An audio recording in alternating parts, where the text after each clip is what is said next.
अस्सलाम वालेकुम नाज़रीन, मैं हूं आपका मेज़बान सैयद ज़ीशान हैदर और आप देख रहे हैं मेरा यूट्यूब चैनल सदा टेलीमीडिया। अशफाकनामा के चौथे प्रोग्राम के साथ हाज़िर खिदमत हूँ।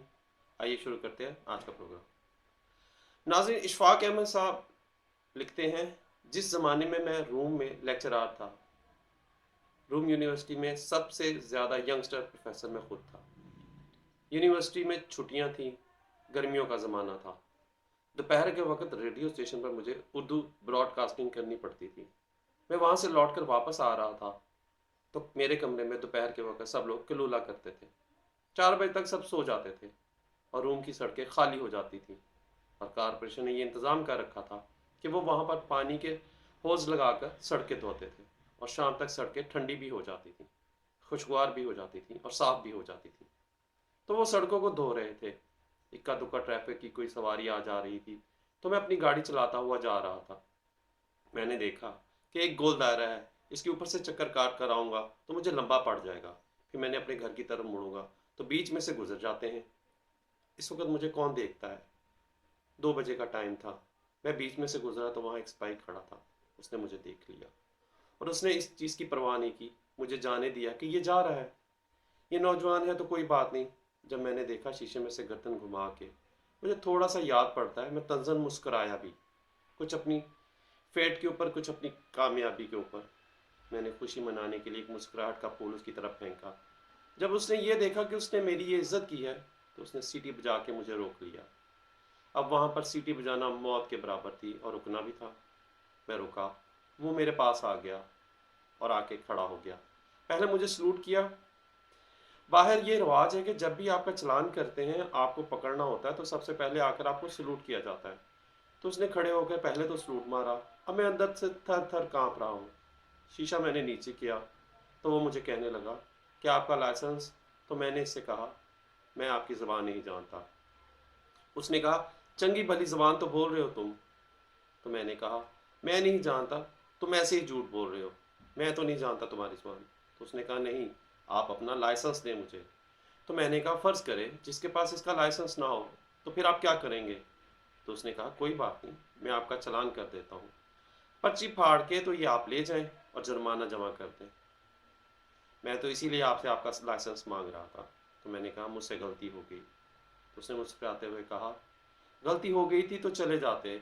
उसने बगैर मुझसे पूछे कापी निकाली और चालान कर दिया और चालान भी बड़ा सख्त किया।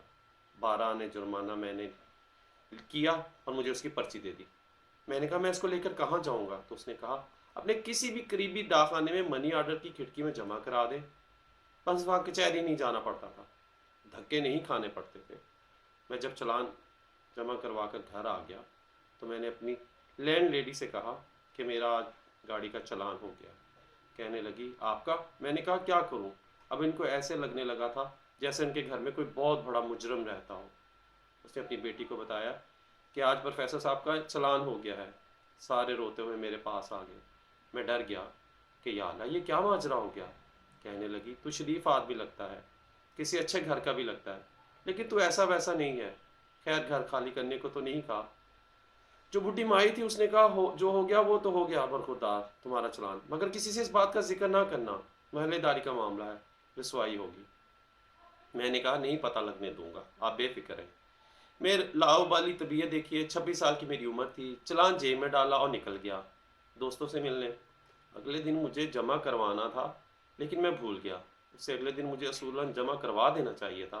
तो मैंने कपड़े बदले तो उस पुराने कोट में रह गया। शाम के वक्त मुझे एक तार मिला कि मोहतरम जनाब प्रोफेसर साहब, फ़लाँ फ़लाँ मुकाम पर फ़लाँ फ़लाँ चौराहे पर आपका चालान कर दिया गया था एक फ़लाँ सिपाही ने। ये नंबर है आपकी गाड़ी का और ये आपका चालान नामा है। आपने अभी तक अपना चालान नामा के पैसे जमा नहीं करवाए। ये बड़ी हुक्मतूली है, मेहरबानी फरमा कर इसे जमा करवा दें, आपकी बड़ी मेहरबानी होगी। मुझसे ये कोताही हुई कि मैं फिर भूल गया और उनका एक बार फिर ख़त आ गया। अगर आपके पास अब भी रकम के पैसे जमा ना करवाए तो हमें अफसोस से कहना पड़ेगा कि आपको कोर्ट में पेश होना पड़ेगा। मुझसे कोताही हुई, नहीं जा सका। तो मुझे कोर्ट से एक समन जारी हुआ कि फ़लाँ तारीख को अदालत में पेश हो जाएं और ये जो आपने हुक्मदुली की है, कानून तोड़ा है, उसके बारे में आपसे पूरा पूरा इंसाफ किया जाएगा। अब मैं डरा सहमा, मेरी सिटी गुम हुई, परेशान हुआ कि अब मैं दियारे गैर में हूँ, कोई मेरा हामी और नासिर मददगार नहीं है। मैं किसको अपना वली बनाऊंगा। मेरा डॉक्टर था, डॉक्टर बाल्दी उसका नाम था, नौजवान था वो। मैंने उससे कहा मुझे वकील कर दो। उसने कहा मेरा एक दोस्त है, उसके पास गए। उसने कहा थोड़ा सा पेचीदा केस हो गया है तुम्हारा, अगर मैं गया अदालत में, बेहतर ये है प्रोफेसर साहब जाकर खुद फेस करें, अदालत की खिदमत में ये अर्ज करें कि मैं चूंकि इस कानून को ठीक तरह से नहीं जानता था, मैं यहाँ पर एक गैर मुल्की हूँ, तो मुझे माफ़ी दे दी जाए, मैं आइंदा ऐसा बिल्कुल नहीं करूँगा। मैंने कहा ठीक है। चनाचा मैं डरता डरता चला गया। हम अपने जज साहब के कमरे में पहुंचे तो वो वहाँ तशरीफ़ फरमा थे। मुझे तरतीब के साथ बुलाया गया तो मैं चला गया। अब बिल्कुल मेरे बदन में रूह नहीं थी और मैं खौफजदा था। तो जज साहब ने हुक्म दिया, आप खड़े हों इस कटहरे के अंदर। अब अदालत ने मुझसे पूछा आपका चलान हुआ था और आप ये हुक्म दिया गया था कि आप ये 12 आने डाक आने में जमा करवाएं, आपने जमा क्यों नहीं करवाए। तो मैंने कहा जी मुझसे कोताही हुई है, मुझे पैसे जमा करवाने चाहिए थे लेकिन मैं भूल गया। तो उसने कहा कितना वक्त अमले का ज़ाया हुआ, कितना पुलिस का, जस्टिस अदालत का हो रहा है और आपको इस बात का एहसास होना चाहिए, हम इसके बारे में आपको कड़ी सज़ा देंगे। मैंने कहा मैं यहाँ पर एक फॉरनर हूँ, गैर मुल्की हूँ, जैसा कि हमारा बहाना होता है, मैं कुछ ज़्यादा नहीं जानता कानून के बारे में, तो मेहरबानी फरमा कर आप मुझे माफ़ कर दीजिए। तो उन्होंने कहा आप ज़बान तो ठीक ठाक बोलते हैं और वजाहत भी बिल्कुल ठीक कर रहे हैं, आप क्या करते हैं। तो मैंने चुपचाप खड़ा रहा। फिर उन्होंने पूछा कि अदालत आपसे पूछती है कि आप कौन हैं और आपका पेशा क्या है। मैंने कहा मैं एक टीचर हूँ, प्रोफेसर हूँ ये रूम यूनिवर्सिटी में। तो वह सब जज साहब कुर्सी को साइड पर करके खड़ा हो गए और उसने ऐलान किया टीचर इन दी कोर्ट, टीचर इन दी कोर्ट, जैसे ऐलान किया जाता है। अब वो सारे उठकर खड़े हो गए, मुंशी, थानेदार, अमल दरामद जितने भी थे, और उसने हुक्म दिया chair should be broad for the teacher, teacher has come to the court. अब कटहरा छोटा सा था, मैं उसको पकड़कर खड़ा हो गया। हुक्म हुआ कि क्योंकि तुम टीचर हो खड़ा नहीं रह सकते। तो फिर इसने एक पानी पढ़नी शुरू की। ए मोअज़्ज़ज़ उस्ताद, ए दुनिया को इल्म अता करने वाले उस्ताद, ए मोहतरम तरीन उस्ताद, आपने ही तो हमको अदालत का और अदल का हुक्म दिया है और आप ही ने हमको ये इल्म पढ़ाया है और आप ही की बदौलत हम इस जगह पर बराजमान हैं, इसलिए हम आपके फरमान के मुताबिक मजबूर हैं। अदालत ने जो ज़ाब्ता अखलाक कायम किया है इसके तहत आपको चेक करेंगे।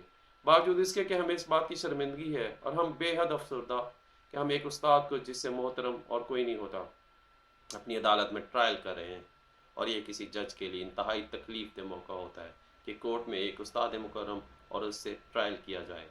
अब मैं शर्मिंदा अपनी जगह पर कि ए अल्लाह ये क्या हो रहा है। मैंने कहा हजूर जो भी आपका कानून है, इल्म है, ये जैसे कैसे आपका ज़ाब्ता अखलाक है इसके मुताबिक करें, मैं आपके सामने हाजिर हूँ। तो उन्होंने कहा हम नहायत शर्मिंदगी के साथ और नहायत दुख के साथ और गहरे रंजोलम के साथ आपको डबल जुर्माना करते हैं, और आपका जुर्माना 1.5 रुपया हो गया है। अब जब मैं उठ के उस कुर्सी में से, उस कटहरे में से निकलकर शर्मिंदा सा बाहर निकलने की कोशिश कर रहा था, वो जो जज उसका अमला था, उसके मुंशी थे, वो सारे जनाब मेरे पीछे ये टीचर इन दी कोर्ट कही जा रहे थे कि हम एहतरामन आपको रुखसत करते हैं। मैं कहूँ मेरी जान छोड़ें, ये बाहर निकलकर मेरे साथ क्या करेंगे। आगे तक मेरी मोटर तक मुझे छोड़ के आए, जब तक मैं वहाँ से निकल नहीं गया वो अमला वहाँ पर ऐसे ही खड़ा रहा। अब मैं लौट के आया तो मैं समझा या अल्लाह मैं बड़ा मुअज़्ज़ज़ आदमी हूँ। मैं ये समझा कि इसके साथ साथ मेरी तनख्वाह में भी इजाफा होगा। मैंने अपने डायरेक्टर से पूछा तो उसने कहा नहीं जनाब, तनख्वाह यहाँ पर प्रोफेसर की इतनी है जितनी तुम्हारी पाकिस्तान में है। वो कोई माली तौर पर इतने बड़े नहीं हैं लेकिन इज़्ज़त के अतबार से बहुत बड़े हैं और उनका रुतबा भी बहुत बड़ा है। तो नाज़रीन ये था हमारा आज का प्रोग्राम, उम्मीद है आपको पसंद आया होगा। अगले प्रोग्राम के लिए इजाज़त दीजिए, अल्लाह हाफिज़।